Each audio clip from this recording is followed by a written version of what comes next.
Eternity starts now,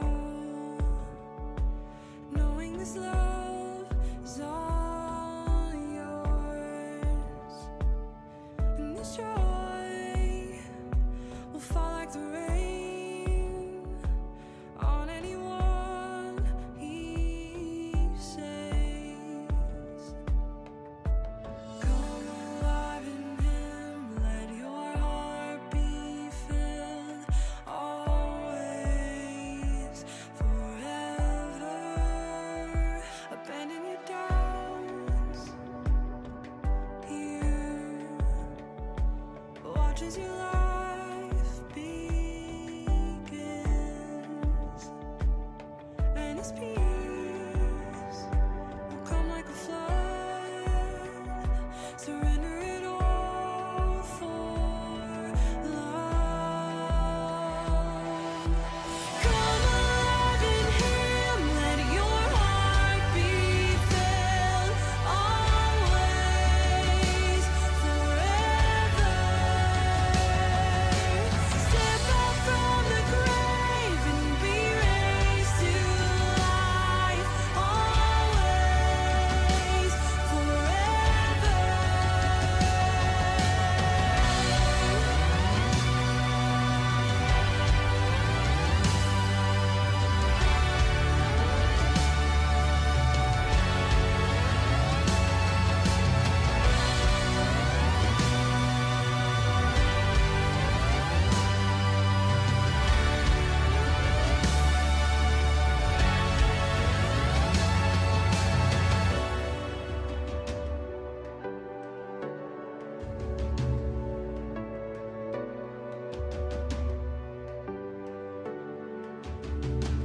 Abandon your doubts, here, watch as your life begins, and his peace will come like a flood. Surrender it all for love. Come alive in him, let your heart be filled, always, forever. Step out from the grave and be raised to life, always, forever.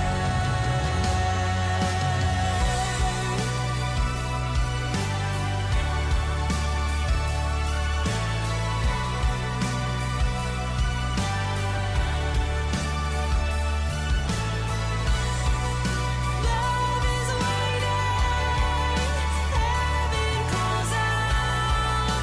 Give your life and all to him. Forgiveness is yours, freely given. Jesus will make all things new. Come alive in him, let your heart be filled, always, forever. Step out from the grave and be raised to life, always, forever.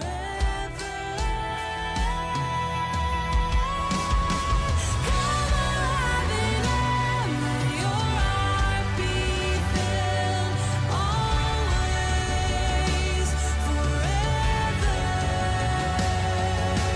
Step out from the grave and be raised to life, always, forever.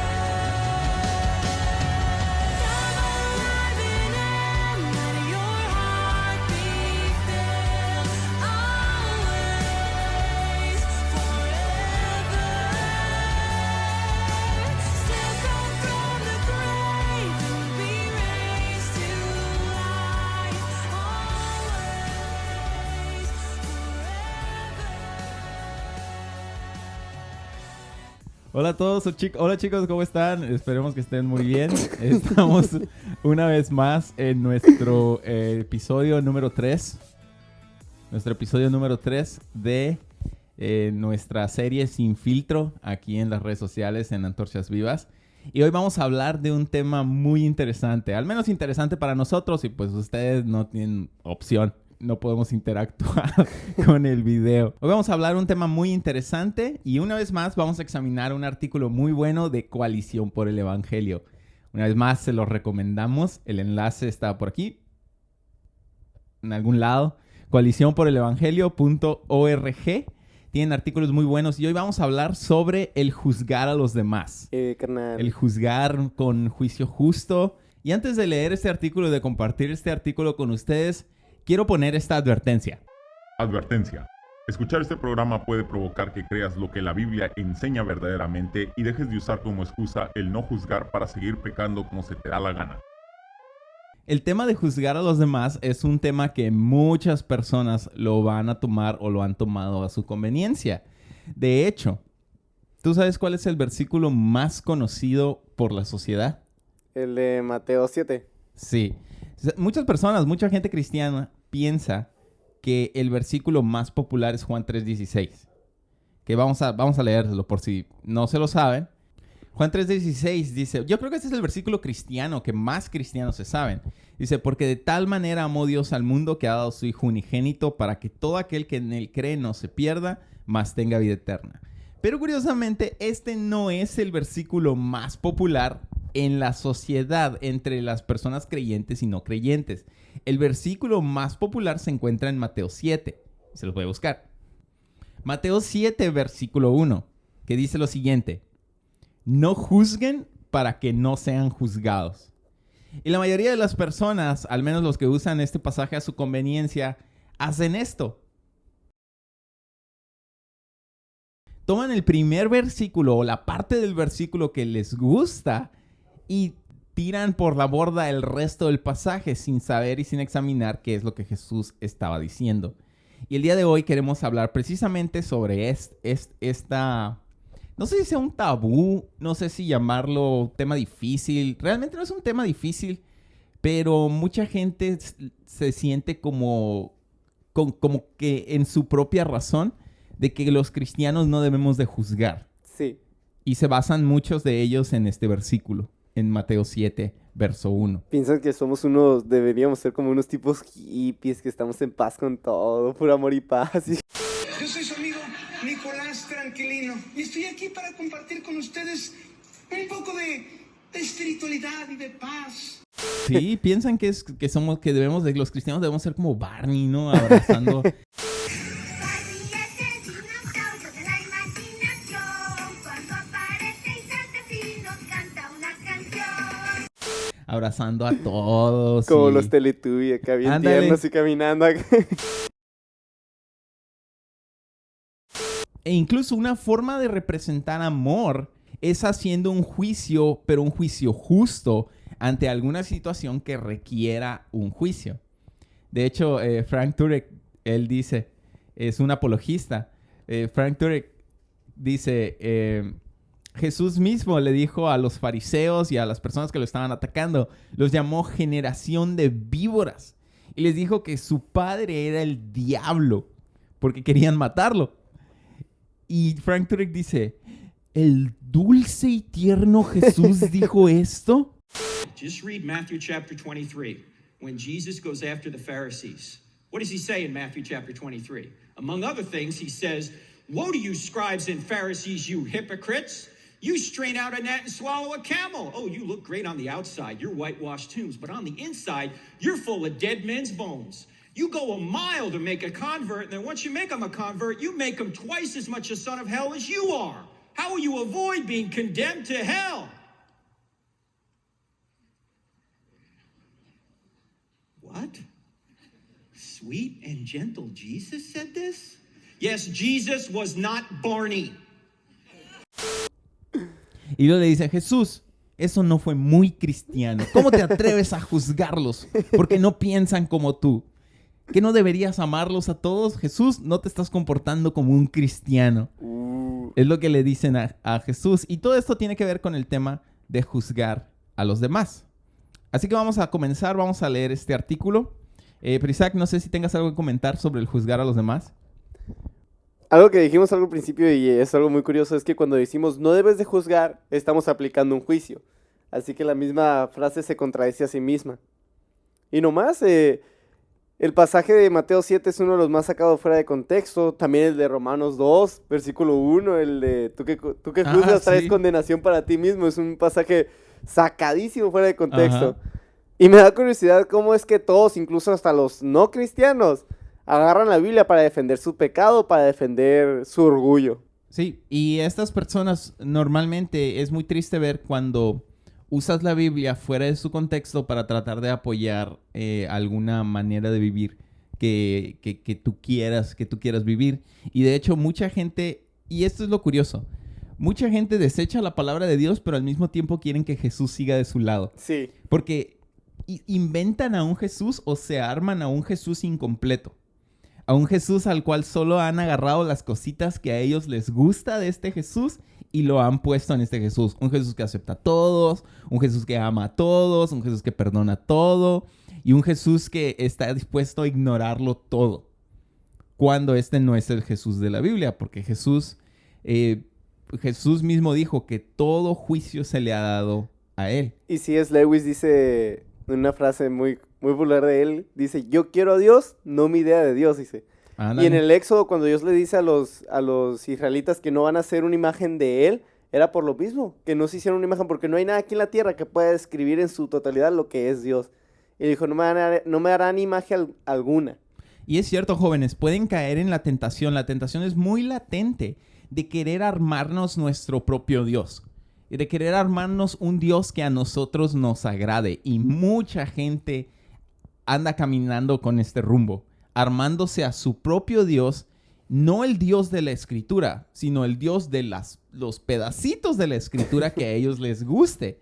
Y tristemente esto es un Dios falso que viola el primer mandamiento. No tendrás dioses ajenos delante de mí. Se convierte en un Dios ajeno. Y es mucho más triste ver que estas personas promueven este tipo de Dios falso, un Dios permisivo o un Dios que se acomoda a la manera en la que ellos quieren vivir. Y enseñar a otros estas cosas también trae a sí mismo condenación. Y es peligroso, muy peligroso el enseñar un Dios que no es bíblico. Sí, porque si enseñas una falsedad, la Biblia te enseña la Biblia te cataloga como un falso maestro. Y los falsos maestros tendrán su porción en el lago de fuego. Y eso es algo muy, muy horrible. Pero bueno, pasemos al artículo. El artículo se llama, está escrito por Donny Mathis. Es de 2 de diciembre del 2019. Y el artículo se llama Decir no juzguéis no es el mejor argumento. Y vamos a dejar que Isaac nos alumbre con su voz de oro. Steve Kerr es un entrenador bastante típico en lidia con los árbitros. ¿Se equivocaron ahí, no? Sí, parece que escribieron mal. Es en la forma en la que lidia. En la que lidia, ajá. Ajá. Oh, yo pensé que era mi dislexia. Una vez más, no lo hemos leído porque nos encantan este tipo de sorpresas, pero tiene que ver mucho. El entrenador con de el fútbol tema. americano de los Golden State Warriors a veces se les viene encima cuando marcan una jugada de manera injusta. Entre comillas, a una persona en la vida normal nunca le diría las cosas que le digo a los árbitros. Le dijo a Michael Lewis en un podcast reciente. Siento como si fuera una ofensa personal, que algo injusto está sucediendo. Se terminan las comillas y dice, lo entiendo.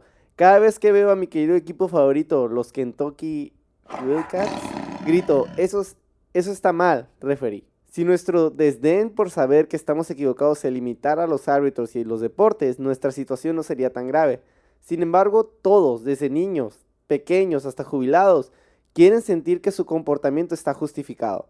Queremos que el árbitro marque la falta contra el otro equipo. Queremos que nuestros amigos y familiares aprueben nuestras elecciones de vida. Queremos que todos en las redes sociales estén de acuerdo con nosotros. No nos importa un juez justo e imparcial, siempre y cuando él dictamine a nuestro favor. Queremos un abogado en la túnica de juez. A la torre, eso sí es cierto. Muchas personas no les interesa realmente un juicio justo. Solo les interesa que su juicio sea a su favor. Dice, en consecuencia, la prohibición de Jesús de juzgar de Mateo 7, verso 1, se ha convertido en una manera en la que nuestra cultura, que idolatra la autonomía y desprecia a los árbitros o a los jueces, cuando otros intentan juzgar nuestras acciones, simplemente les recordamos a todos: ¡no me juzgues! Llamamos a ciela. Jesús de Nazaret para que ayude al político. A ver, ¿qué dice? No me juzgues. Llamamos a Jesús de Nazaret para que ayude al político que tiene un historial de votación cuestionable, la celebridad enfrascada en su último escándalo o básicamente a cualquiera que haya tomado una decisión moralmente cuestionable. Ok. La persona, ya sea un político corrupto, ¿no? O una celebridad que cometió un error, o tú o yo, cuando hacemos algo moralmente cuestionable, tratamos de jalar a Jesús hacia nuestro bando, diciendo: Jesús dijo, no debes juzgar. Ajá. No debes juzgar. Y realmente esto no es una buena movida y no es algo justo, porque Jesús es un juez justo. Y este artículo nos va a explicar un poquito más sobre qué significa eso de ser un juez justo. Dice, este versículo parece, es la mejor carta de triunfo para asegurarnos una victoria indiscutible en cualquier argumento. Así es como generalmente funciona. Citar a Jesús, no juzgues para que no seas juzgado, y actuar como si cualquiera que no esté de acuerdo conmigo es un tonto o un intolerante. Luego salir huyendo de ahí con Jesús al volante. Esta es la carta de triunfo máximo. Lamentablemente, muy pocos parafrasearán al personaje Íñigo Montoya, que dice: no creo que ese verso signifique lo que piensas que significa. Siempre usas esa palabra y no creo que signifique lo que tú crees. Jesús acaba de hablar de los juicios diarios que las personas hacen sobre lo que comen y lo que usan, explicando que una clave para la vida en su reino es no preocuparse por esas cosas. Entonces, ¿qué tipo de juicios está condenando Jesús? El sermón del monte nos da un camino hacia el florecimiento, pero el camino está cargado de juicio. Jesús no prohíbe los juicios morales y relacionales necesarios para navegar por un mundo caído y buscar su reino. Por ejemplo, en Mateo 5, capítulo 5, versos 17 al 20, Jesús no se deshace de la base para la toma de decisión que tenía su audiencia, que eran la ley y los profetas. O sea, en base a la ley y los profetas, en base a la palabra de Dios que tenía en ese momento, sino que los cumple. Luego ordena a sus seguidores que muestren la justicia dada por Dios al guardar y enseñar los mandamientos de la ley. En 15 al 19, Jesús enseña a sus seguidores a juzgar si un profeta es verdadero o falso por el fruto que produce su vida y su enseñanza. Este juicio sabio debe suceder, porque el juicio final de Dios se vislumbra en el horizonte. Y luego viene una sección, un subtítulo que dice: no peses con balanzas falsas. En Mateo 7:2 Jesús explica que juzgar es muy parecido a medir. Nuestra cultura todavía hace esta comparación de hecho, al mostrar la imagen que representa la justicia con una balanza equilibrada. Con paralelismo poético, Jesús les dice a sus oyentes que juzguen con una balanza justa, en lugar de balanzas injustas con las que lidiaban regularmente. Juzguen con integridad y empatía, no con hipocresía, les dice. Y ese es el llamado que nosotros debemos de seguir.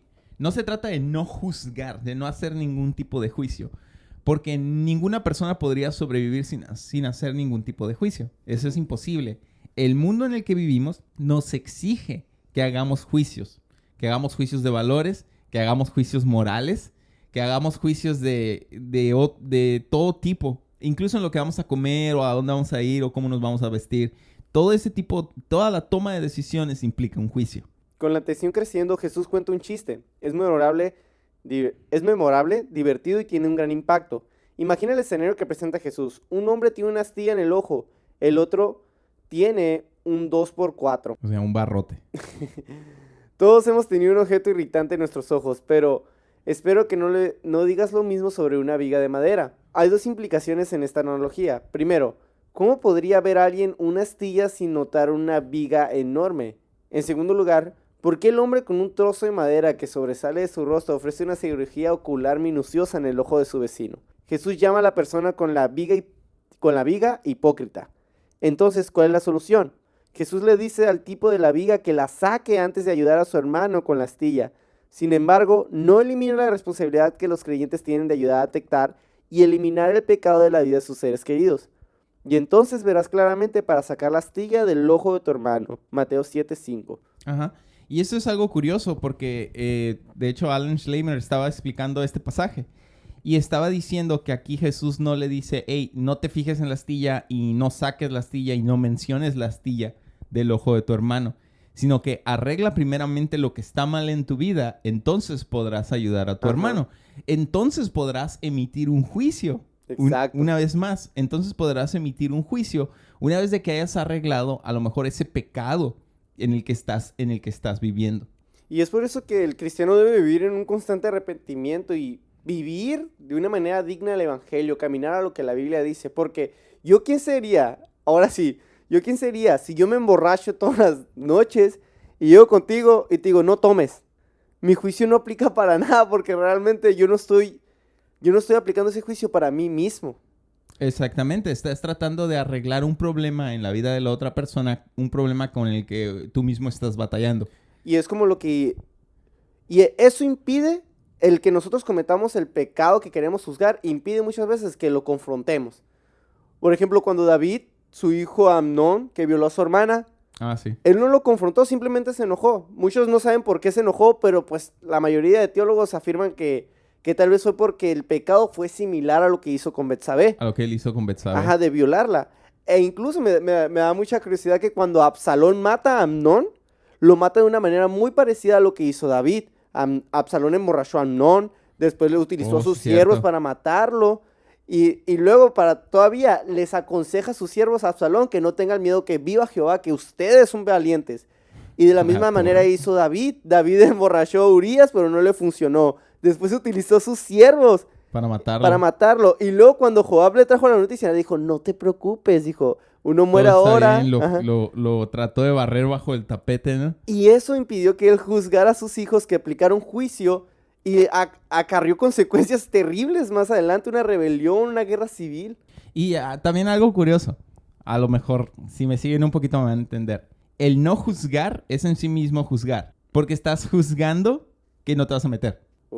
Sí, es cierto. O sea, de cualquier manera, el actuar o no actuar, el hablar o no hablar implica un juicio. Porque, por ejemplo, si hay algo que yo quisiera confrontar en tu vida, el solo hecho de pensar, ¿le digo o no le digo? Y si yo digo, no me voy a meter. No le voy a decir nada, no me voy a meter. Ahí yo ya hice un juicio, aunque no lo haya expresado. Ahí yo ya hice un juicio que determinó no meterme. Y algo que me da mucha curiosidad es que los líderes deben aplicar juicios.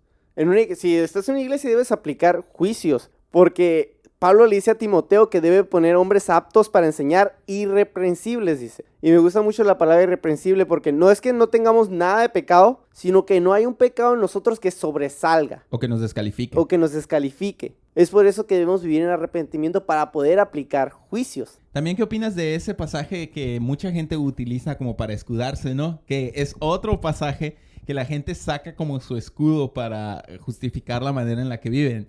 Que dice, no. Como la mujer que encontraron en adulterio, Jesús no la juzgó. ¿Qué opinas tú de ese pasaje? O de la gente que usa ese pasaje. Yo siempre digo que debemos leer el Nuevo Testamento conforme al Antiguo Testamento también. Porque mucha cultura de lo que se ve en el Nuevo Testamento está plasmada en el Antiguo Testamento. Y algo que debemos tomar en cuenta es acerca de lo que Jesús hizo. Porque muchos dicen, no, que Jesús rompió la ley en ese momento por amor y que no sé qué. Pero hay algo curioso en esta situación, porque en el Antiguo Testamento, en Éxodo y en Deuteronomio, cuando se están hablando de las leyes humanitarias y que se habla acerca del adulterio, especifica la Biblia que cuando es hallada en adulterio debe morir apedreado la mujer y el marido. Los dos deben morir apedreados. Pero en este pasaje, en la carta de Juan, dice que nomás trajeron a la mujer.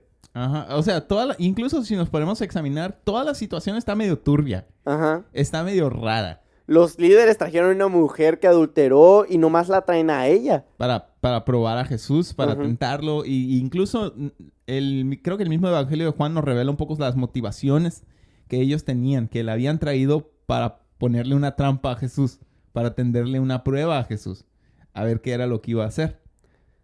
Y cuando Jesús se pone a escribir, ¿no? Pues algunos divagan en esto, en que se está escribiendo los pecados, los nombres de las personas. No sabemos, pero estaban escribiendo algo en el suelo que todos empezaron a leer uno por uno. Y la única persona que podía haber juzgado a esa mujer fue Jesús. Y él le dijo, yo no te condeno, le dijo. Pero lo más importante de ese pasaje es cuando dice, ve y no peques más. Ve y no peques más, exactamente. Mucha gente se quiere poner en la situación de esta mujer en decir, no, Jesús no me ha condenado, Jesús me ha perdonado, Ajá. ¿no? Pero ignoran las palabras de Jesús que Jesús le dice, ve y no peques más, ve y deja de vivir en adulterio, ve y deja de vivir en fornicación, ve y deja de ver pornografía. Ajá. O sea, lo usan más que nada como una justificación diciendo, la misma misericordia que Jesús tuvo para esa mujer, la está teniendo conmigo. Ok, pero entonces aplícate también las mismas palabras que Jesús le dijo a esa mujer, que eran el vete y no peques más. Vete y no peques más. Y realmente este es uno de los mensajes y de los mandamientos de Jesús cuando nosotros venimos a Jesús. Que nos perdona nuestros pecados, pero se nos da el mandamiento de vete y no peques más. No practiques una vida en pecado. Y cuando... Sí, muchos dicen, no, es que no somos quien para juzgar. Recuerden que Pablo también juzgaba. En 1 Corintios, en el capítulo 5, dice Pablo en un versículo, dice, yo por mi parte, aunque esté ausente en cuerpo, pero presente en espíritu, como si estuviera presente, ya he juzgado, dice. Ya he juzgado al que cometió tal acción, al que cometió tal pecado. ¿Tú crees que a Pablo no le hubieran sacado? Pero Pablo, Jesús dijo, no juzguéis. No juzguéis para que no seas juzgado. No, también Pablo nos dice, como cristianos, a quiénes debemos de juzgar. Ujú. Como cristianos, nosotros debemos de juzgar a los cristianos, Exacto. a los que están dentro de la iglesia. Pablo les dice, hablando en esta carta de Corintios, que la iglesia emita un juicio contra esa persona que estaba viviendo en un pecado que no se quería arrepentir, que era un hombre que estaba acostándose con su madrastra. Ajá. Con su madrastra. Y lo tenía como algo muy espiritual. Y lo tenía como un triunfo de la gracia, que ahora podía hacerlo sin una condenación de pecado. Pero Pablo les dice, júzguenlo y expúlsenlo de la iglesia si no se arrepiente. Y de hecho también más adelante Pablo también nos dice que a las personas que están fuera de la iglesia, fuera del cuerpo de Cristo, Dios los va a juzgar a ellos. Ujú. Dios los va a juzgar. Y es lo que veíamos en el episodio pasado. Si una persona que está fuera de Cristo está pecando, realmente se puede decir como nuestro llamado principal, no es ir a decirle, hey, deja este pecado específico o deja de practicar este pecado específico. Cuando su mayor problema es de que todo su pecado en general lo ha separado de Dios para siempre y va camino a pasar una eternidad en el infierno si no se Exacto. arrepiente. Ese es el problema más grande que tiene una persona fuera de Cristo. No pequeños pecados o pecados individuales que pueda estar practicando. Y nuestro deber a esas personas es llamarles, es el ministerio de la reconciliación. Reconciliación no entre ellos y su pecado, o no reconciliación entre nosotros y el pecado que practican, sino reconciliación entre ellos y Dios a través del arrepentimiento y la fe en Cristo Exacto. Jesús. Pero a los que están dentro de la iglesia, Pablo nos manda a juzgar. Que marquemos a las personas, incluso en segunda de Timoteo o en primera de Timoteo. De hecho, lo voy a buscar en este momento. En primera de Timoteo, capítulo 5, versos de 19 y 20. Y de hecho, voy a leer un poquito más de versículos porque son instrucciones de Pablo sobre cómo conducir, cómo liderar en la iglesia, cómo se debe de administrar en la iglesia. Y se les dice lo siguiente. En el verso 16, si algún creyente o alguna creyente tiene viudas, que las mantenga, que no sea agravada la iglesia, a fin de que haya lo suficiente para las que en verdad son viudas, o sea, para aquellas que no tenían ningún familiar. Los ancianos que gobiernan bien, y por ancianos no se refiere a las personas de edad adulta, sino se refiere a los que estaban liderando en la iglesia, que gobiernen bien, sean tenidos de doble honor. En pocas palabras, paguen el doble de salario. Mayormente los que trabajan en predicar y enseñar, pues la Escritura dice, no pondrás bozal al buey que trilla, y digno es el obrero de su salario. Y en el verso 19 y 20 dice, contra un anciano no admitas acusación, sino con 2 o 3 testigos. Ujú. Que es lo que... ¿Para qué vas a admitir acusación si no estamos permitidos de juzgar? O sea, Exacto. Pablo está hablando sobre los juicios, el juzgar a una persona.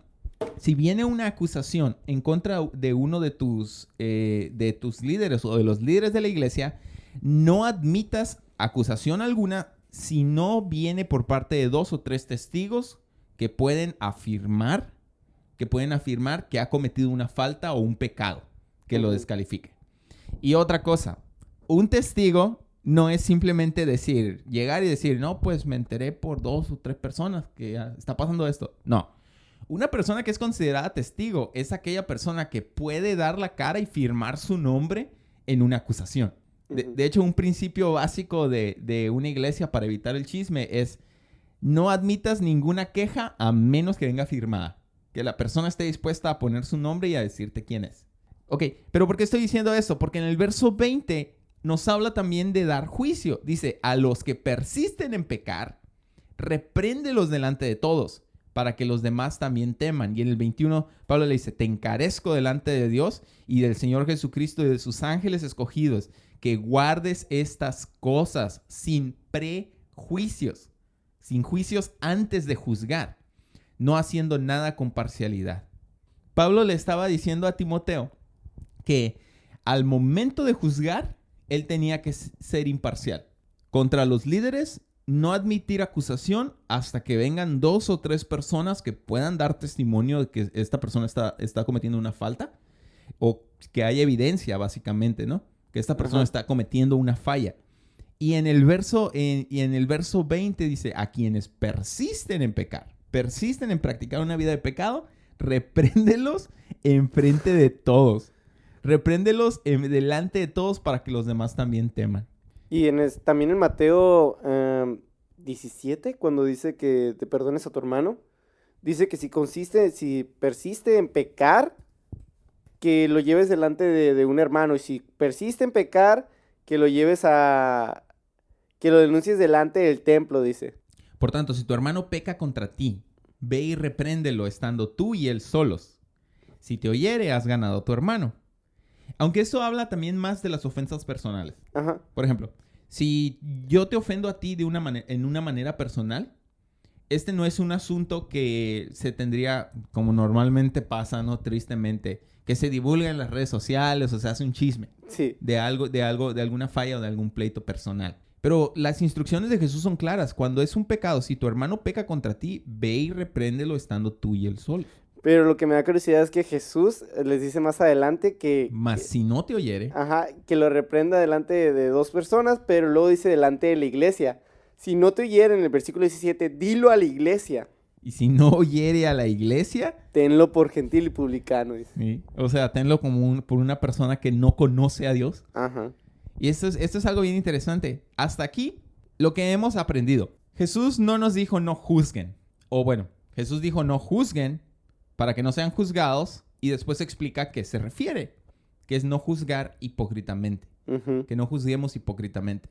De hecho, más adelante Jesús mismo dice en sus propias palabras, juzguen con juicio justo. Justo, en Juan. Eso es lo que nosotros somos llamados. Somos llamados a juzgar con juicio justo. O sea, no juzgar conforme a las apariencias ni conforme a la superficie, sino juzgar con juicio justo las cosas que las cosas que tengan que ser juzgadas.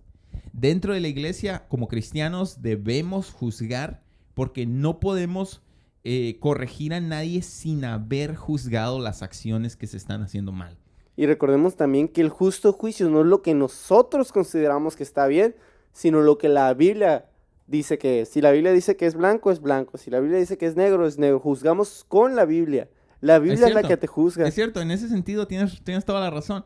La Biblia es la que nos juzga. Ajá. Nosotros simplemente seríamos como informamos lo que la Biblia dice.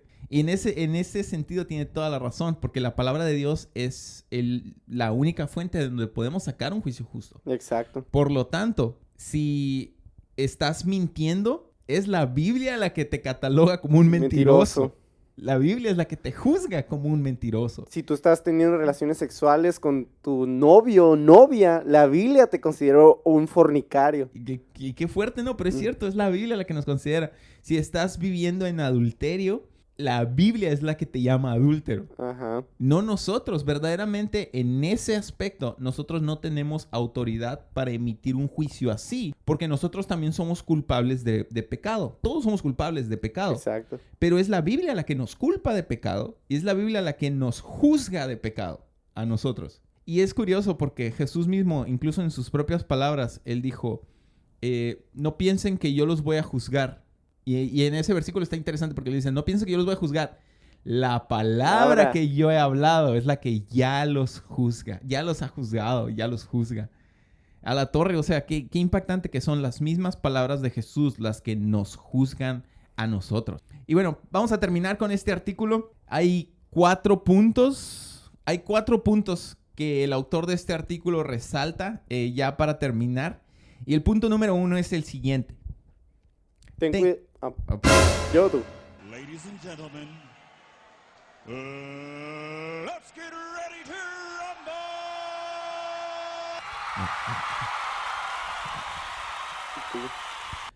rumble! Dice, ten cuidado al usar un solo versículo de la Biblia para argumentar.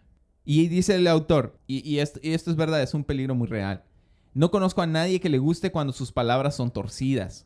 Así que hagamos nuestro mejor esfuerzo para no hacerlo con Jesús o las Escrituras. Es verdad, tengan mucho cuidado cuando te agarres un versículo y lo peles de todos los demás versículos del pasaje, saques un solo versículo fuera de su contexto para justificar alguna de tus acciones. Porque la Biblia es clara que dice que Dios no va a tener por inocente al culpable. Dios no va a tener por inocente al que tome su nombre en vano. Y mucha gente está tomando el nombre de Jesús en vano para justificar su propia vida en pecado. Número 2. Dice, haz juicios con empatía y gracia. Los seguidores de Jesús deben hacer juicios morales con plena conciencia de su propio pecado. Gálatas 6, del 1 al 2. Y esto es verdad. A la hora de juzgar a alguna persona, tenemos nosotros que considerarnos que nosotros también podemos fallar. Por eso debemos tener esa empatía y gracia. Ajá. Pues. Tenemos que mostrarles esa empatía y gracia para su restauración. Pero al mismo tiempo también firmeza incluso porque uno como líder, en especial si estás en una posición de liderazgo, es fácil querer mostrar solamente empatía y tratar de no ser duro con la corrección. Esa es una tentación para los que están en alguna posición de ministerio. Si estás en una posición de liderazgo, tenemos que mostrar empatía, tenemos que mostrar gracia, pero al mismo tiempo ser realistas si esa persona verdaderamente está buscando la santificación, si esa persona verdaderamente está buscando agradar a Dios, o si simplemente se siente mal cada vez que falla nada más, porque le da remordimiento. El tercer punto dice, nunca juzgues con hipocresía. Y algo nomás para resumir esto, recordemos que en Mateo 7 dice Jesús, primero saca la viga de tu ojo, dice, y después podrás ver bien para sacar la... ¿Cómo se dice? La astilla. La astilla del ojo de tu hermano. Pues vamos en arrepentimiento y si estás practicando un pecado, arrepiéntete y trata de vivir conforme a lo que Dios dice y así vas a poder aplicar un buen juicio. Muy bien, y nuestro punto número 4, o el punto número 4 de este artículo que gracias a Dios nos encontramos, es no te asustes cuando tengas que hacer un juicio. Jóvenes, persona que nos estás viendo, si estás dentro de la iglesia de Dios, si eres parte del rebaño de Jesús, vas a tener que hacer juicio. ¿Por qué? ¿Cómo vas a discernir entre un falso maestro y un maestro verdadero si no haces un juicio? ¿Cómo vas a discernir entre una sana aplicación de la Biblia y una torcedura de la Escritura si no haces un juicio? Tenemos que ser personas que no tengamos miedo de hacer juicios, pero hacerlos con justicia.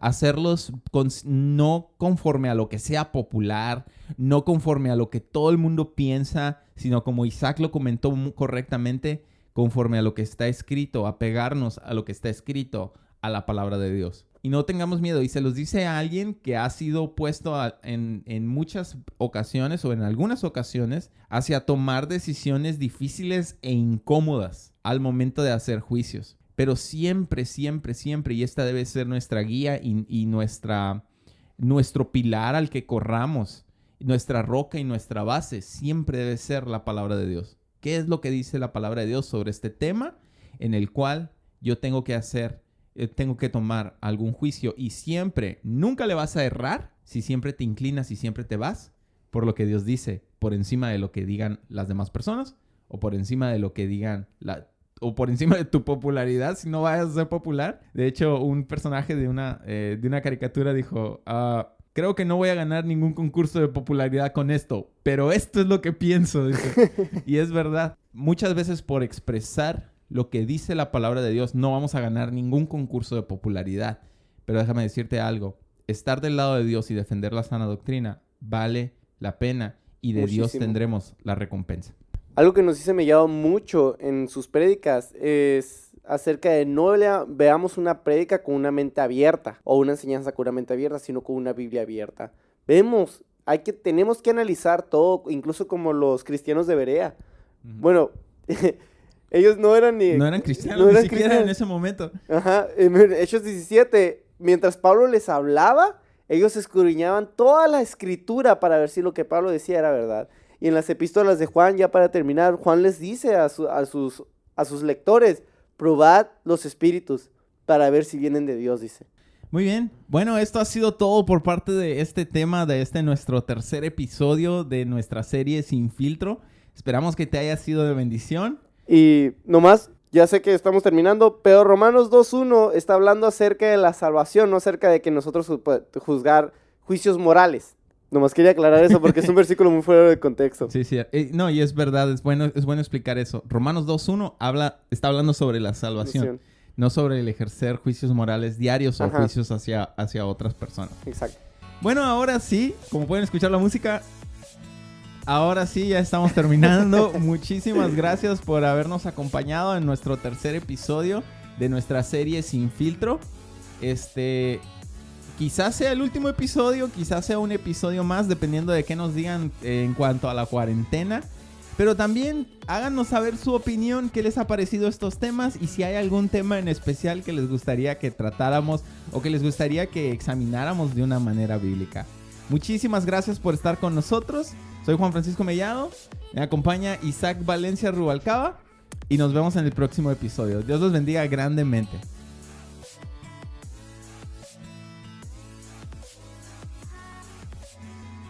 El sábado y el domingo. Las fuerzas de Estados Unidos y Gran Bretaña lanzaron anoche el más violento, el más devastador bombardeo contra Bagdad desde el inicio de la guerra. El más devastador bombardeo que se recuerda en la historia de Bagdad. Muchas gracias, Joaquín. Casi no te escucho. La verdad, ya no quiero estar aquí. Pero está todo tranquilo. Todo tranquilo aquí. Esos son... Parece que son bombas lo que está explotando ahí atrás.